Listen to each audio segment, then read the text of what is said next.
మాది అంబేద్కర్ కోనసీమ జిల్లా శంకరగుప్తం మర్కీపురం మండలం శంకరగుప్తం గ్రామం అండి. మరి నా కుమారుడు పేరండి దిన్సన్ ప్రసాద్.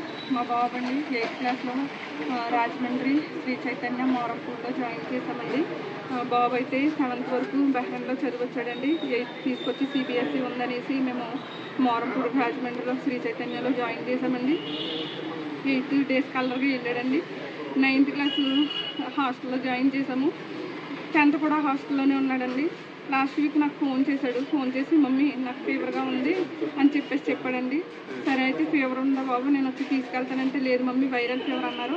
నాకు ఇంజెక్షన్స్ చేశారు మమ్మీ, మెడిసిన్ ఇచ్చారు, బాగానే ఉన్నాను మమ్మీ, అంతగా బాబు పోతే ఫోన్ చేస్తాను మమ్మీ అని చెప్పాడండి. తర్వాత నుంచి బాబు మళ్ళీ ఫోన్ చేయలేదు. సరే అనేసి నేను టీచర్కి ఫోన్ చేసి అడిగితే బాగానే ఉన్నాడు మేడం, తగ్గింది అనేసి అన్నారు. తర్వాత నేను ఎందుకైనా మంచిదని నిన్న చూసేద్దామనేసి నిన్న సొంతమంటలో బాబు దగ్గరికి వెళ్ళడం జరిగిందండి. వెళ్ళిన తర్వాత బాబుని చూశాను. బాబు 2 years చదివాడు అక్కడ, కానీ ఎప్పుడు ఏడవలేదు బాబు. నన్ను చూసి వాళ్ళ చెల్లిని చూసి గట్టిగా ఏడ్చేశాడు. ఏమైంది బాబు అంటే లేదు మమ్మీ బెంగ వచ్చేసింది అనేసి అన్నాడు. ఎందుకు బెంగ వచ్చింది బాబు అంటే ఫీవర్ వచ్చింది కదా అనేసి అన్నాడు.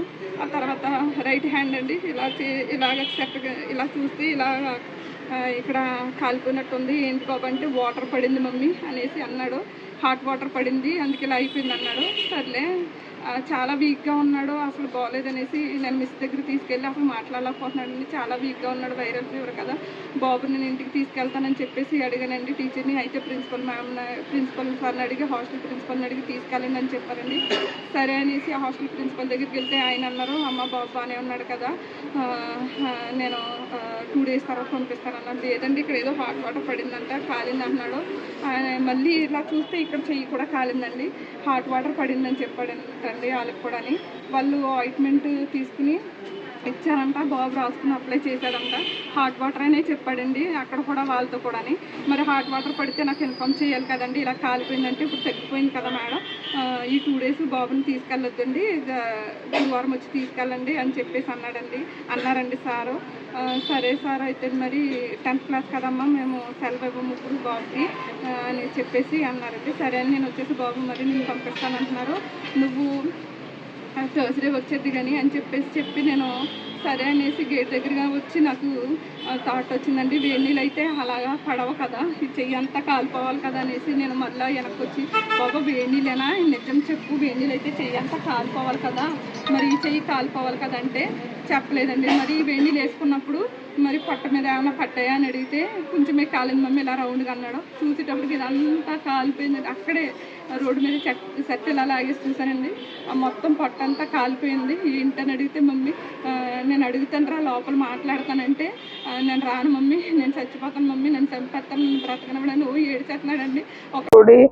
శ్రీ చైతన్య స్కూల్లో చదువుతున్నాను. అక్కడ ఒక లాస్ట్ సండే నేను 10వ తరగతి చదువుతున్నాను. లాస్ట్ సండే నేను బ్యాగ్ కోసం కిందకు వస్తుంటే మా ఫ్రెండ్స్ ఇద్దరు సీసీ కెమెరా తీస్తూ నన్ను ఒకసారి అటు తిరిగి చూడమన్నారు. చూస్తే ఎవరు లేరని చెప్పి లోపల సీసీ కెమెరా పీకేసి నా బ్యాగ్లో పెట్టారు. నా బ్యాగ్లో పెట్టి ఆ రోజంతా నా బ్యాగ్లోనే ఉంది. నెక్స్ట్ రోజు మా ఫ్రెండ్ బ్యాగ్లో పెట్టేమన్నాడు, పెట్టేశాను. ఆ రోజే హాస్టల్ ప్రిన్సిపల్ సార్ వాళ్ళిద్దరిని పిలిచారు. వాళ్ళిద్దరూ నన్ను పిలిచారు, వీడు ఉన్నారు సార్ మాతోటి, వీడిని అడగండి అంటే నేను ఫస్ట్ అబద్ధం చెప్పాను హాస్టల్ ప్రిన్సిపల్ సార్కి, వీళ్ళు నాకు కనబడలేదు సార్ అని. తర్వాత హాస్టల్ ప్రిన్సిపల్ సార్ నిజంగా ఒప్పేసుకోరా అని చెప్తే నిజం ఒప్పేసుకున్నాను, వాళ్ళిద్దరే పీకర్ సార్ అని. ఆ రోజు కరెక్ట్గా మధ్యాహ్నం 1 గంట తర్వాత నన్ను రూమ్లో పిలిచి మొత్తం అంతా కొట్టేసి ఎందుకు చెప్పవని మొత్తం కొట్టేసి ఐరన్ బాక్స్ పెట్టేసి ఇంకోసారి అన్న చేస్తావా అని కొట్టేసి మొత్తం తొడల మీద, అరికాల మీద, పొట్ట మీద కొట్టేసి పొట్ట మీద ఐరన్ బాక్స్ పెట్టి చేతి మీద కూడా ఐరన్ బాక్స్ పెట్టి కాల్ చేశారు. ఆ తర్వాత ఇప్పుడు సీసీ కెమెరా గురించి మేము సీసీ కెమెరా కొట్టామని చెప్పినందుకు ఇలా చేసాం, అదే ఇప్పుడు మేము కొట్టిన దెబ్బలన్నీ చూపించు, ఆ తర్వాత నీకు ఎలా ఉంటుందో మేము చూపిస్తామని నన్ను బెదిరించి భయపెట్టారు. ఆ భయంతో నేను వారం రోజుల వరకు చెప్పలేదు. నిన్న మా మదర్ వస్తే చేతులు చూశారు, ఏమైంది అని అడిగితే కాలింది అని చెప్పాను. ముందే హాస్టల్ మేనేజ్మెంట్ చూపించాను, హాట్ వాటర్ కాలిందని అబద్ధం చెప్పి. దానికి ఒక ఆయింట్మెంట్ ఇస్తే ఆయింట్మెంట్ కూడా నా పొట్ట మీద గాయం మీద రాసుకున్నాను. దానికి ఏ ఆయింట్మెంట్ ఇవ్వలేదు, అది ఎవరికి చూపించలేదు.